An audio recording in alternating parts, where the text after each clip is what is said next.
بسم الله الرحمن الرحيم. اللهم صل على محمد النبي الأمي الهاشمي وعلى آله وصحبه أجمعين. اللهم لك الحمد كله ولك الثناء كله ولك الشكر كله ولك المجد كله وإليك يرجع الأمر كله لا نحصي ثناء عليك أنت كما أثنيت على نفسك يا الله.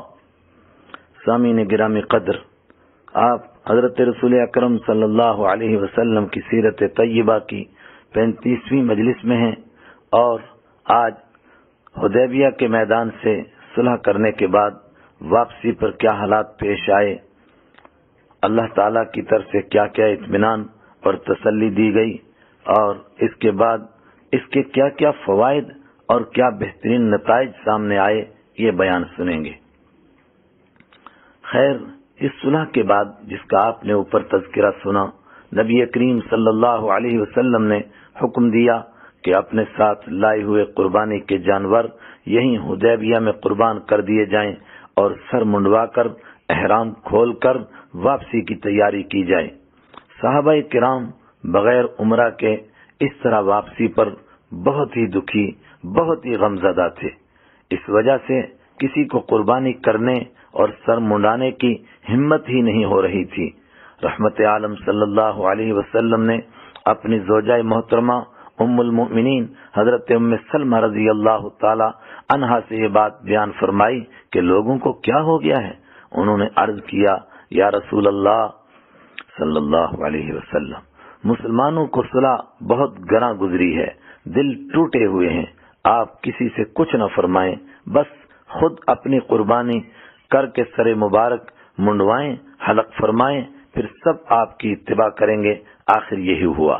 حضرت رحمت عالم صلی اللہ علیہ وسلم نے جیسے ہی قربانی کر کے سر مبارک منڈوایا، 1400 صحابہ کرام نے اسی وقت اس پر عمل کیا اور واپسی کے لیے تیار ہو گئے۔ سورہ فتح اور صلح حدیبیہ پر اللہ تعالی کی طرف سے ایک تبصرہ۔ حدیبیہ والا یہ واقعہ کچھ زیادہ ہی عجیب و غریب واقعہ ہے، جس میں کتنی ہی ایسی عجیب باتیں ہیں جو عام امت کو کیا سمجھ میں آئیں گی۔ خود صحابہ کرام میں بھی زیادہ حضرات کو بالکل ہی عجیب لگ رہی تھی۔ اللہ تعالیٰ نے ان سارے رازوں سے پردہ ہٹاتے ہوئے ایک پوری صورت نازل فرمائی۔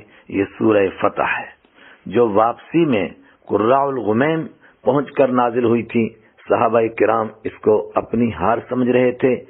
سورت کے شروع میں ہی فرمایا، یہ ہار نہیں بلکہ صاف صاف اور کھلم کھلا فتح اور جیت ہے، اور یہ فتح اس بات کی نشانی ہے کہ جس کام کے لیے رحمت عالم صلی اللہ علیہ وسلم دنیا میں تشریف لائے تھے، وہ اب منزل سے ہمکنار ہونے ہی والا ہے، اور ایمان والوں کی قربانیوں کا اب دنیا آخرت میں واضح نتیجہ نکلنے ہی والا ہے۔ پھر جب اس کی گہرائیوں میں ذرا غور کیا تو صاف صاف پتہ چلا یہ تو واقعتاً بہت بڑی فتح ہے۔ یہ فتح کیسی تھی؟ چند باتیں آپ بھی غور سے سن لیں۔ مثلا آج تک مشرکین حرم میں کسی کی شرکت برداشت کرنے کے لیے تیار نہیں تھے، کسی کو اپنے طریقے کے مطابق عبادت کرنے کی اجازت نہیں دیتے تھے، ہر ایک کو مجبور کرتے تھے کہ ہمارے شرک والے طریقے کے مطابق تم عبادت کرو۔ آج وہی لکھ کر دے رہے تھے کہ اس سال تو ہماری ناک رکھ لو، آئندہ سال تمہیں کھلی اجازت ہے، جس طرح چاہو عمرہ کرو، نماز پڑھو، تمہاری مرضی۔ نمبر 2، اور سب سے بڑا جھگڑا تھا ہی اس بات کا کہ مسلمان کسی کو کھل کر اپنے دین کی دعوت نہیں دے سکتے تھے۔ آج وہ صرف عرب نہیں بلکہ ساری دنیا کے لیے لکھ کر دے رہے تھے کہ جس کا دل چاہے وہ تمہارے ساتھ مل جائے، اور جس کا دل چاہے وہ ہمارے ساتھ رہے۔ پھر 2 سال کے اندر اندر اس کا نتیجہ بھی سب نے دیکھ لیا۔ خالد بن ولید رضی اللہ عنہ اور عمرو بن العاص رضی اللہ تعالی عنہ جیسے بہادر جن پر مکہ والوں کو ناز تھا، وہ سب اسلام کی گود میں تھے۔ سارے عرب میں اتنی تیزی سے اللہ کا دین لوگوں کے دلوں میں اترتا جا رہا تھا کہ صرف 2 سال بعد فتح مکہ کے موقع پر رحمت عالم صلی اللہ علیہ وسلم کے ساتھ 10,000 صحابہ کرام تھے، اور تیسری اہم بات یہ کہ مکہ کے مشرک آج ذہنی شکست تسلیم کر رہے تھے، ذہنی طور پر ہار تسلیم کر رہے تھے۔ وہ اس طرح کہ انہوں نے مطالبہ کیا کہ اگر کوئی ہمارا بندہ تمہارے پاس جائے گا تمہیں واپس کرنا پڑے گا۔ اس کا مطلب یہ تھا کہ لوگ ہمارے ساتھ رہنا نہیں چاہتے، یہ ہم نے زبردستی زنجیروں میں باندھ کر کے روکے ہوئے ہیں۔ چنانچہ یہی بات نبی کریم صلی اللہ علیہ وسلم نے ایمان والوں کو سمجھائی تھی کہ جو ایمان والا ہوگا مکہ والے اس کو اگر باندھ کر بھی رکھیں گے تب بھی اللہ تعالیٰ اس کے لیے راستہ نکال دے گا، اور جو بندہ ہمارا ہوگا وہ ہمیں چھوڑ کر مکہ جائے گا ہی کب؟ جب تک اس کے دل میں ایمان ہوگا وہ کافروں کے ساتھ نہیں ملے گا، اور جب ایمان ہی دل سے نکل جائے گا پھر وہ ہمارا کیسے رہے گا؟ وہ تو انہی کا ہو گیا۔ سورت کے دوسرے رکوع میں منافقوں کی منافقت اور ایمان والوں کے اخلاص کو واضح فرمایا گیا ہے کہ ایمان والوں نے اللہ تعالیٰ کی محبت اور نبی اکرم صلی اللہ علیہ وسلم کی رفاقت میں کسی کی پرواہ نہیں کی، نہ بیوی بچوں کی، نہ گھر بار کی، اور نہ ہی مکہ والوں کی دشمنی کا خیال کیا، بس اللہ تعالیٰ کے توکل پر چل پڑے۔ یہی ایمان کا تقاضا ہے اور اسی کا ہر ایک مومن سے مطالبہ ہے۔ دوسری طرف منافق ہیں، وہ کس طرح زمانے کے گردشوں کو دیکھتے ہیں کہ زمانے کی گردشیں جدھر کو جاتی ہیں وہ ادھر کو چلے جاتے ہیں، اور کس طرح ہر ایک چڑھتے سورج کی پوجا کرتے ہیں اور بات بات پر ضمیر کا سودا کر دیتے ہیں۔ تیسرے رکوع میں صحابہ کرام کے اخلاص کا ایسا دلچسپ مضمون ہے کہ شاید ہی دوسرے کسی مقام پر قرآن پاک میں اس طرح منظر کشی نہیں فرمائی گئی ہے۔ خاص طور سے بالکل خالی ہاتھوں جنگ کے لیے تیار ہو جانا، بیعت کرنا اور کافروں کی جاہلانہ ضد کو برداشت کرنا اور تقوی کے دامن کو مضبوطی سے تھامے رکھنا، ان سب باتوں کو کتنے پیارے انداز میں بیان فرمایا گیا ہے۔ بس ایک آیت آپ بھی سنتے چلیں۔ اذ جعل الذین کفروا فی قلوبہم الحمیۃ حمیۃ الجاہلیۃ فانزل اللہ سکینتہ علی رسولہ وعلی المؤمنین وألزمهم كلمة التقوى وكانوا أحق بها وأهلها وكان الله بكل شيء عليما۔ چنانچہ جب ان کافروں نے اپنے دلوں میں اس حمیت کو جگہ دی جو جاہلیت کی حمیت تھی، تو اللہ نے اپنی طرف سے اپنے پیغمبر اور مسلمانوں پر سکینت نازل فرمائی اور ان کو تقوی کی بات پر جمائے رکھا، اور وہ اسی کے زیادہ حقدار اور اسی کے اہل تھے، اور اللہ ہر چیز کو خوب جاننے والا ہے۔ سورہ فتح آیت 26۔ آخر میں اس بات کی تسلی دے کر کہ تم ضرور خانہ کعبہ میں جاؤ گے اور عمرہ کر کے ضرور سر بھی منڈواؤ گے، یہ بات پھر بیان فرمائی کہ اس کو ہار نہ سمجھو، یہ دین آیا ہی غالب ہونے کے لیے ہے، یہ مغلوب نہیں ہو سکتا۔ ہاں، لیکن دین کے خادموں کو صحابہ کرام جیسی صفات بنانے کی ضرورت ہے۔ اس لیے سورۃ مبارکہ کے آخر میں صحابہ کرام کی صفات کا ایسا زبردست نقشہ کھینچا گیا ہے جو دل کی گہرائیوں میں اتر جاتا ہے۔ فرمایا محمد الرسول اللہ والذین معه اشداء علی الکفار رحماء بینہم تراہم رکعا سجدا یبتغون فضلا من اللہ ورضوانا سیماہم فی وجوہہم من اثر السجود ذلك مثلهم في التوراة ومثلهم في الانجیل كزرع اخرج شطأه فآزره فاستغلظ فاستوى على سوقه يعجب الزراع ليغيظ بهم الكفار وعد الله الذين آمنوا وعملوا الصالحات منهم مغفرة وأجرا عظيما۔ محمد صلی اللہ علیہ وسلم اللہ کے رسول ہیں، اور جو لوگ ان کے ساتھ ہیں وہ کافروں کے مقابلے میں سخت ہیں اور آپس میں ایک دوسرے کے لیے رحم دل ہیں۔ تم انہیں دیکھو گے کہ کبھی رکوع میں ہیں، کبھی سجدے میں، غرض اللہ کے فضل اور خوشنودی کی تلاش میں لگے ہوئے ہیں۔ ان کی علامتیں سجدے کے اثر سے ان کے چہروں پر نمایاں ہیں۔ یہ ہیں ان کے وہ اوصاف جو تورات میں مذکور ہیں، اور انجیل میں ان کی مثال یہ ہے کہ جیسے ایک کھیتی ہو جس نے اپنی کومپل نکالی، پھر اس کو مضبوط کیا، پھر وہ موٹی ہو گئی، پھر اپنے تنے پر اس طرح سیدھی کھڑی ہو گئی کہ کاشتکار اس سے خوش ہوتے ہیں تاکہ اللہ ان کی اس ترقی سے کافروں کا دل جلائے۔ یہ لوگ جو ایمان لائے ہیں اور انہوں نے نیک عمل کیے ہیں، اللہ نے ان سے مغفرت اور زبردست ثواب کا وعدہ کر لیا ہے۔ سورہ فتح آیت نمبر 29۔ رسول اکرم صلی اللہ علیہ وسلم نے صحابہ کرام رسول اکرم صلی اللہ علیہ وسلم نے صحابہ کرام کو، خاص طور سے حضرت عمر رضی اللہ تعالی عنہ کو یہ سورت سنائی۔ صحابہ کرام نے حیرانگی سے عرض کیا، یا رسول اللہ، یہ فتح ہے؟ یعنی ہمیں تو ہار لگ رہی ہے۔ نبی اکرم صلی اللہ علیہ وسلم نے فرمایا، اس ذات کی قسم جس کے ہاتھ میں میری جان ہے، یہ بہت بڑی فتح ہے۔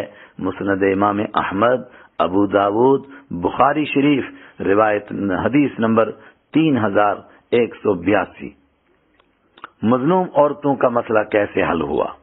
یہ مبارک قافلہ مدینے کی طرف واپس ہونے ہی والا تھا کہ اچانک ایک دوسرا مسئلہ اٹھ کھڑا ہوا، وہ یہ کہ عقبہ بن ابی معیط، جس نے مرے ہوئے اونٹ کی اوجڑی نبی کریم صلی اللہ علیہ وسلم کے اوپر سجدے کی حالت میں ڈالی تھی، اس کی بیٹی حضرت ام کلثوم رضی اللہ تعالی عنہا ایمان قبول کر کے کچھ عورتوں کو جنہوں نے ایمان قبول کر لیا تھا ساتھ لے کر آ گئیں کہ ہمیں بھی اپنے ساتھ لے چلو۔ معاہدے کے مطابق یہ ساتھ نہیں جا سکتی تھی۔ صحابہ کرام بہت پریشان ہو گئے کہ اب تو ہمیں اپنی ایمان والی بہنیں بھی معاہدے کے مطابق واپس کرنی پڑیں گی۔ نبی اکرم صلی اللہ علیہ وسلم نے فرمایا، یہ واپس نہیں جائیں گی۔ صحابہ کرام حیران تھے کہ پھر معاہدہ کس طرح پورا ہوگا۔ اتنے میں مکہ کے مشرک بھی آ گئے کہ ان کو وعدے کے مطابق واپس کرو۔ حضرت نبی اکرم صلی اللہ علیہ وسلم نے فرمایا، ہم نے مردوں کے بارے میں واپس کرنے کا معاہدہ کیا ہے، عورتوں کے بارے میں نہیں کیا۔ چنانچہ معاہدے والا صلح نامہ پڑھا گیا، اس میں یہی بات لکھی ہوئی تھی، ان کان رجل من اہل مکہ یاتیکا، اس طرح کہ اگر مکہ کے مردوں میں سے کوئی آپ کے پاس آئے گا اس کو واپس کرنا پڑے گا۔ اس طرح یہ واپس نہیں ہوئی اور اس طرح ساری مظلوم عورتوں کا مسئلہ حل ہو گیا۔ قرآن کریم نے اس مسئلے کو اس طرح بیان فرمایا، یا ایھا الذین آمنوا اذا جاءکم المؤمنات مہاجرات فامتحنوہن اللہ اعلم بایمانہن فإن علمتموہن مؤمنات فلا ترجعوہن الی الکفار لا ہن حل لهم ولا هم يحلون لهن وآتوهم ما انفقوا ولا جناح عليكم ان تنكحوهن اذا آتيتموهن اجورهن ولا تمسكوا بعصم الكوافر واسألوا ما انفقتم وليسألوا ما انفقوا ذلكم حكم الله يحكم بينكم والله عليم حكيم۔ اے ایمان والو، جب مسلمان عورتیں ہجرت کر کے تمہارے پاس آئیں تو تم انہیں جانچ لیا کرو، اللہ ہی ان کے ایمان کے بارے میں زیادہ بہتر جانتا ہے۔ پھر جب تمہیں معلوم ہو جائے کہ وہ ایمان والی عورتیں ہیں تو تم انہیں کافروں کے پاس واپس نہ بھیجو، وہ ان کافروں کے لیے حلال نہیں ہیں اور نہ کافر ان کے لیے حلال ہیں، اور ان کافروں نے جو کچھ ان عورتوں پر مہر وغیرہ کی صورت میں خرچ کیا ہو وہ انہیں ادا کر دو، اور تم پر ان عورتوں کے ساتھ نکاح کرنے میں کوئی گناہ نہیں، کوئی حرج نہیں، جبکہ تم نے ان کے مہر ادا کر دیے ہوں۔ اور تم کافر عورتیں اپنے قبضے میں نہ رکھو، یعنی اپنے نکاح میں نہ رکھو، اور جو کچھ تم نے ان کافر بیویوں پر مہر کی صورت میں خرچ کیا تھا وہ تم ان کے کافر شوہروں سے مانگ لو۔ یہ اللہ کا فیصلہ ہے، وہی تمہارے درمیان فیصلہ کرتا ہے، اور اللہ تعالیٰ بڑے علم والا، بڑی حکمت والا ہے۔ سورہ ممتحنہ آیت نمبر 10۔ کمزور مردوں کا مسئلہ بھی حل ہو گیا۔ یہ عجیب بات ہے، کمزور مردوں کا مسئلہ کس طرح حل ہوا؟ توجہ سے سنیے۔ نبی کریم صلی اللہ علیہ وسلم مدینہ منورہ پہنچے تو مکہ کے ایک مظلوم مسلمان حضرت ابو بصیر رضی اللہ تعالی عنہ، جو کافروں نے جکڑ رکھے تھے زنجیروں میں، کسی طرح چھوٹ کر مدینہ منورہ پہنچ جانے میں کامیاب ہو گئے۔ یہ ابھی پہنچے ہی تھے کہ مکہ مکرمہ کے سرداروں کے بھیجے ہوئے 2 آدمی بھی ان کو واپس لے جانے کے لیے مدینہ پہنچ گئے۔ ان دونوں نے مطالبہ کیا کہ معاہدے کے مطابق ابو بصیر رضی اللہ عنہ کو ہمارے حوالے کیا جائے۔ نبی کریم صلی اللہ علیہ وسلم نے وعدے کے مطابق یہ ان کے حوالے کر دیے۔ ہائے ہائے ہائے رے مجبوریاں۔ ذوالحلیفہ پہنچ کر یہ دونوں کھجوریں کھانے لگے۔ حضرت ابو بصیر رضی اللہ عنہ نے فرمایا، او فلاں، تیری تلوار تو بڑی زبردست ہے۔ اس نے کہا، کیوں نہیں، میں نے اس کا بڑی بار تجربہ کیا ہے۔ انہوں نے کہا، ذرا مجھے بھی تو دکھاؤ۔ اس نے فوراً میان میں سے نکال کر ان کو دے دی۔ اس طرح کا متکبر آدمی اپنی تعریف سن کر کے پھول ہی جاتا ہے۔ انہوں نے ایک ہی وار میں اس کا کام تمام کر دیا اور اس کا اسی پر تجربہ کر لیا، اور دوسرا دیکھ کر بھاگ گیا، بلکہ بھاگتے بھاگتے مدینہ منورہ پہنچ گیا۔ نبی کریم صلی اللہ علیہ وسلم کو کہنے لگا، میرا ساتھی تو مار دیا گیا ہے اور میرا کام بھی ہونے والا ہے۔ اتنے میں حضرت ابو بصیر رضی اللہ تعالی عنہ بھی پہنچ گئے۔ انہوں نے عرض کیا، یا رسول اللہ صلی اللہ علیہ وسلم، آپ نے تو اپنا وعدہ پورا فرما دیا اور میرا ان کے ساتھ کوئی معاہدہ ہے نہیں۔ نبی اکرم صلی اللہ علیہ وسلم نے فرمایا، بہت جنگ بھڑکانے والا ہے، کاش اس کا کوئی ساتھی ہوتا۔ بخاری شریف حدیث نمبر 2732۔ وہ اس جملے سے سمجھ گئے کہ میں پھر واپس کیا جاؤں گا، لہذا یہاں سے بھاگ کر سمندر کے کنارے چلے گئے، جہاں سے قریش کے تجارتی قافلے گزرتے تھے۔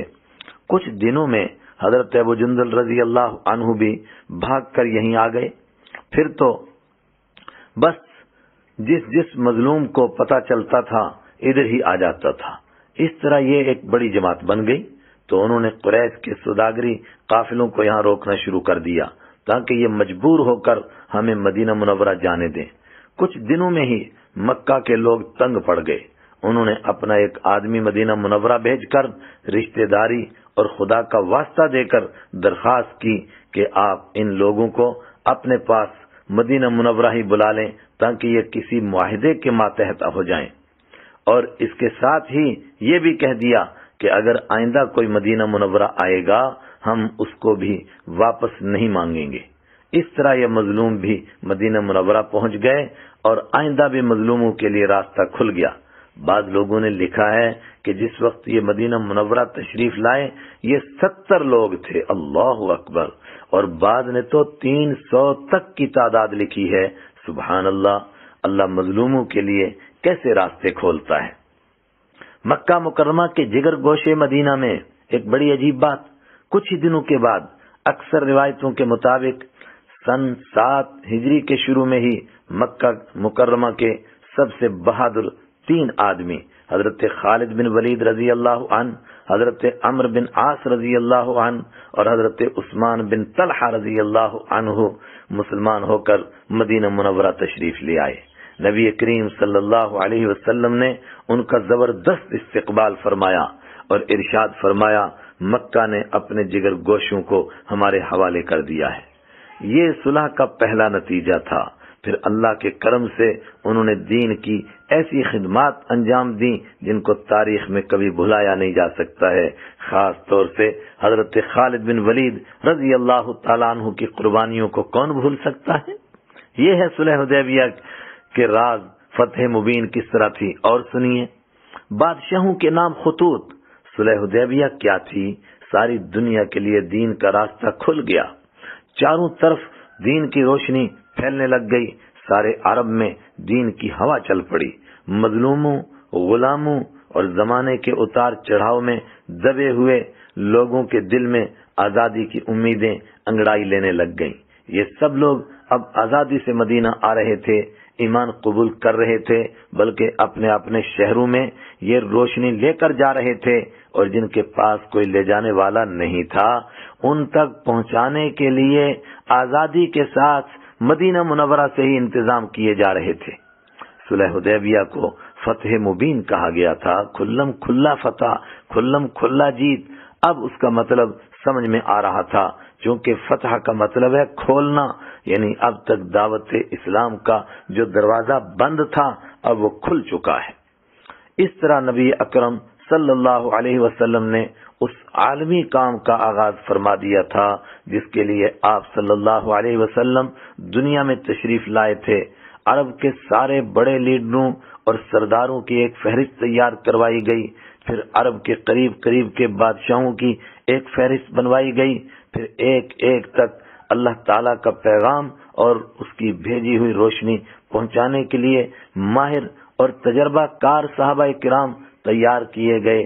خاص کر اس وقت کی سب سے بڑی بادشاہتوں یعنی روم اور ایران کے نام خط لکھے گئے۔ اللہ اکبر۔ اس موقع پر صحابہ کرام نے مشورہ دیا کہ بڑے بڑے بادشاہ مہر کے بغیر خط کو معتبر نہیں سمجھتے، اس لیے سب سے پہلے مہر مبارک بنوائی گئی جو 3 سطروں پر مشتمل تھی۔ یہ مہر انگوٹھی مبارک میں رکھوائی گئی، پھر ہر ایک خط کے آخر میں مہر مبارک لگائی جاتی تھی۔ اس کی شکل حدیث اور سیرت کی کتابوں میں کچھ اس طرح بیان کی گئی ہے کہ اوپر کی سطر میں مہر صرف تھی محمد الرسول اللہ، سب سے اوپر اللہ، اس کے بعد رسول، اس کے بعد محمد، یعنی پڑھا جاتا تھا محمد الرسول اللہ۔ سیرت کی کتابوں میں تقریباً 8 خطوط کا تفصیلی تذکرہ ملتا ہے، لیکن روم کے بادشاہ ہرقل کے نام 8 خطوں کا تفصیلی تذکرہ ملتا ہے۔ اور عرض کر رہا تھا اور بھی خطوط ہیں لیکن 8 کا تفصیلی تذکرہ ملتا ہے۔ ان میں سب سے پہلا روم کے بادشاہ ہرقل کے نام، ایران کے بادشاہ خسرو پرویز کے نام، مصر اور اسکندریہ کے بادشاہ مقوقس کے نام، یمامہ کے بادشاہ حوزہ بن علی کے نام، بحرین کے بادشاہ منذر بن ساوا کے نام، دمشق کے بادشاہ حارث بن ابو شمر غسانی کے نام، اور عمان کے بادشاہ جعفر اور اس کے بھائی عبد کے نام، اور حبشہ کے بادشاہ نجاشی اصحمہ بن ابجر کے نام۔ حبشہ کا بادشاہ نجاشی یہ وہ مبارک آدمی ہے جس نے مکہ مکرمہ سے ہجرت کر کے جانے والے صحابہ کرام کو اپنے ملک میں پناہ دی تھی، جو ہم پیچھے سن چکے، اور عزت و احترام کے ساتھ بھی رکھا تھا۔ انہوں نے خط کو بہت احترام کے ساتھ پڑھا، پھر اللہ نے ان کو ایمان نصیب کر دیا رحمت اللہ علیہ۔ ان کی وفات کی خبر وحی کے ذریعے حضرت رسول پاک صلی اللہ علیہ وسلم تک پہنچی تو آپ صلی اللہ علیہ وسلم نے مدینہ منورہ میں ہی ان کی غائبانہ نماز جنازہ پڑھی۔ لیکن یہاں ایک اہم بات نوٹ رکھیں، یہ مشہور روایت کے مطابق ہے۔ دوسرے تحقیق کرنے والے لکھتے ہیں کہ حضرت اصحمہ رحمہ اللہ تعالی کے نام پہلے خط لکھا گیا تھا۔ ان کی وفات کے بعد جب دوسرا بادشاہ بنا تو اس نجاشی بادشاہ کے نام بھی آپ صلی اللہ علیہ وسلم نے خط لکھا۔ آج جو نجاشی کے نام سے خط ملتا ہے وہ دوسرے ہی بادشاہ کے نام کا لکھا ہوا خط ہے، واللہ اعلم، اور اکثر حضرات کے مطابق ان کو بھی ایمان نصیب ہو گیا تھا۔ عمان کے بادشاہ جعفر اور ان کے بھائی عبد، ان دونوں نے بھی نبی اکرم صلی اللہ علیہ وسلم کے بھیجے ہوئے آدمی کی بہت عزت کی، اور کئی دن غور و فکر کرنے کے بعد ان کے ہاتھ پر ہی اسلام قبول کر لیا۔ ان کے ملک کی رعایا کے بھی بہت لوگ ایمان لے آئے رحمت اللہ علیہم۔ بحرین کے بادشاہ منذر بن ساوا کو بھی اللہ تعالیٰ نے اپنے کرم سے ایمان نصیب کر دیا، اور رعایا میں سے بھی بہت لوگ ایمان لے آئے۔ رحمت عالم صلی اللہ علیہ وسلم نے جوابی خط میں ان کی تعریف بھی فرمائی اور ان کو بادشاہی پر برقرار بھی رکھا۔ مصر اور اسکندریہ کے بادشاہ مقوقس نے بھی رسول اکرم صلی اللہ علیہ وسلم کے بھیجے ہوئے قاصد کا احترام بھی کیا۔ رحمت عالم صلی اللہ علیہ وسلم کے لیے بہت سارے تحفے بھی بھیجے لیکن ایمان قبول نہیں کیا۔ اسی طرح روم کے بادشاہ ہرقل نے نبی کریم صلی اللہ علیہ وسلم کی رسالت کی تحقیق بھی اچھی طرح کی، اور کئی کئی بار اس بات کا اقرار بھی کیا کہ یقیناً یہ وہی آخری نبی ہیں جو بالکل سچے ہیں، اور عیسائی اور یہودی انہی کے انتظار میں ہیں۔ خط بھی بہت احترام سے چاندی کے صندوق میں بند کر کے رکھا، لیکن ایمان صرف اس لیے قبول نہیں کیا کہ اگر میں ایمان قبول کروں گا تو عیسائی مذہب کے لوگ مل کر مجھ سے میری حکومت چھین لیں گے، بلکہ مجھے ہی جان سے مار ڈالیں گے۔ اس طرح دنیا کی لالچ میں آ کر سب کچھ جانتے ہوئے اس نے اپنی آخرت برباد کر دی۔ انا للہ و انا الیہ راجعون۔